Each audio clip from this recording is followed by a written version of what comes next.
Dame, first question is coming from Jason Quick with The Athletic. Dame, after the game, the emotion and anger you showed in saying put respect on my name, who was that directed at? Whoever had something to say. Was there anybody in the arena that in particular? It was just a bunch of people on the opposite side, that press row area. And those are the people who usually have something to say or put out whatever they put out. So it was just in that direction. Next question is coming from Dave McMiniman with ESPN.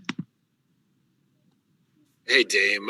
There are some names in the sport of basketball that resonate a little bit more. Wilt Chamberlain is kind of in that Paul Bunyan larger-than-life category. Today, you joined him as one of the only two players in league history to have 3 60-point games in the same season. And I'm curious your thoughts on that accomplishment. I'm first of all, I'm happy to be in that type of company. You know, it's an honor. And I'm also happy that it came, 2 of the 3 came in a winning effort. And, tonight couldn't have been better timing for that type of game. So, like I said, it's a pleasure and an honor to be in company with Will. And hopefully, it can continue. The next question is coming from Casey Holdall with Trailblazers.com. Damian, can you just talk about what you were thinking and feeling in that fourth quarter? Obviously, you guys aren't able to get a field goal, I think, until midway through the quarter. You're able to get to the line, but that's about the only thing you got going. So what's going through your mind at that time? And also, what are you thinking when you see that shot bounce off the rim, go 20 feet, and then go back down? Well, when I let it go, I shot it real straight. I was like, well, that's online, and I thought it was going to go in. So when it hit back rim and went straight up, I kept watching it because I was like, I think that's going to go in. And it dropped in. But, I think that was, my cousin, rest in peace, Chef B. I think that was him dropping that in for me. The next question is coming from Chris Mannix with Sports Illustrated. And when CJ's struggling with his shot the way he did tonight, when he goes to the free throw lines, those last 2 shots are huge at the end. Do you say anything to him? Do you feel like he already has the confidence that he, even on a tough shooting night, he can step in and make it? I think one thing that is a part of our relationship and something that makes us have so much belief in each other is he knows that I have unwavering confidence, and I know the same thing about him. I know his heart. I know his toughness. I know who he is as a man. So in that situation, I was like, this is my opportunity to make up for the free throws last time. So I'm going to try to break to the ball. But I saw how they set up their defense, and they was going to try to deny me. And I went up to him before the referee handed the ball over. And I said, if I can't get the ball, you have to get the ball. And he did that, and he made the free throws. I don't expect anything different from him. He's a little bit banged up. He's making no excuses. We're looking for no way out. He's, thugging it out for the team and being out there for us. And fortunate for us, him doing that, he was out there for those last free throws and came through for us. The next question is coming from Aaron Fentress with the Oregonian.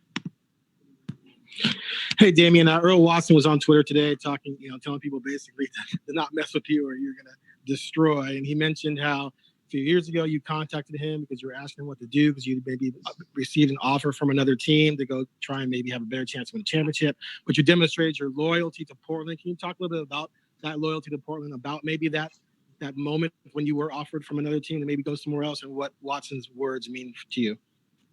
I wouldn't even say it was like somebody was offering me to go to another team. It was just constantly being mentioned to me about, you should do this or you should go here. And I was just like, that's not what I wish to do.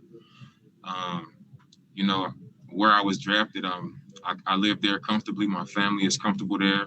It's a great organization. You don't always know what type of organization you might be walking into or what type of situation. If it doesn't work out, you end up getting traded again or whatever. The grass ain't always greener. And for me, I feel like we can build something and get it done in Portland. And I really believe that. I don't just say it to say it. So the fact that I really believe it, me and him talked, and I was just like, this is what I really believe, and this is really what I want to accomplish. And I'm willing to all out commit to that. And because I'm that committed to it, if it doesn't happen, I can live with that, knowing that, this is the way I wanted to do it. And I don't live my life or play the game to the standards or the expectations of other people. I do it for the reasons that I love, which is to compete, for the brotherhood, the connection to my teammates and coaches and performance staff, the fans, and, for us to be able to share something when I look back and say we had something special and be proud of it. Not that when I'm done playing, I look back like, oh, you did this, and then you bounced here and you bounced there. That's not what I wish for my career. So I talked to Earl about that because that's one of my good friends. I trust his word, and he has great experience. So that's all that was. Next question is coming from Joe Varden with The Athletic.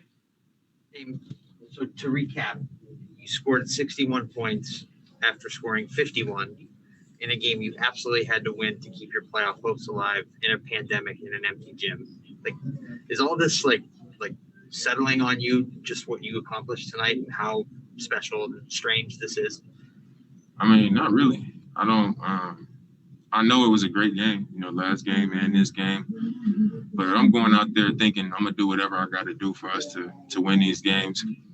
And even like some of my closest friends, they get on my case all the time. Like, man, you don't appreciate what you do enough. You don't realize what you do, because I always move on to the next thing. What do I have to do now? What can I do better? I've always been that way, and I think that's part of why I've been able to get to where I've got to. But I think once maybe once the season is over, or maybe when my career is over, I'll look back at a lot of these moments and be proud to tell my kids and, share that story like, damn, I really did that, But while you're in the moment, I've never been able to just kind of sit on it and be like, oh, I did this or I did that. I don't know why I just can't. You got to do it again Thursday. Yeah, I just move on if whatever is necessary. Next question is coming from Jason Quick with The Athletic.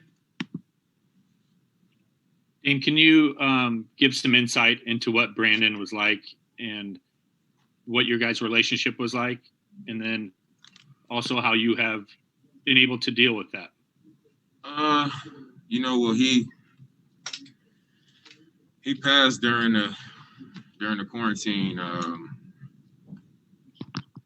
in Portland. He was going to be coming to my house to make breakfast, and passed out. And we was all worried, so I just went over to his house, to see what was going on. And when I got there, he had just passed, so I was able to get there and say my goodbyes, and he was just, laid there, and they kind of put him in a peaceful place. And, we prayed over his body and, said our goodbyes. CJ came. He was tight with CJ as well. Me and CJ, we cried together, you know what I'm saying? And that's also part of our brotherhood. But all it during, the quarantine, even at the end of the season when we were pushing to get into the playoffs, he was the one person I was with every day, and he was encouraging me, because you gotta eat healthy foods. You gotta make sure you get this in, make sure you get breakfast before you leave. Make sure you stay hydrated. I brought some waters in here. Take these waters to the room. He was just the person that was on top of a lot of things for me and wore a lot of hats for me. In the summertime, when I go to Utah for 3 weeks to train at school, when I go to Phoenix to train for weeks, he was, right-hand man. Everything I needed, he did for me, basically. And losing him, it hurt. He was my first cousin that was that close to me that passed away. So it was tough. And, I just try to continue what I feel like he would want me to do. And, I just been dealing with it that way, just trying to continue on the path that I know he was proud of. We'll wrap it there. Thank you, Damian. Thanks, Tim. Thank you, sir.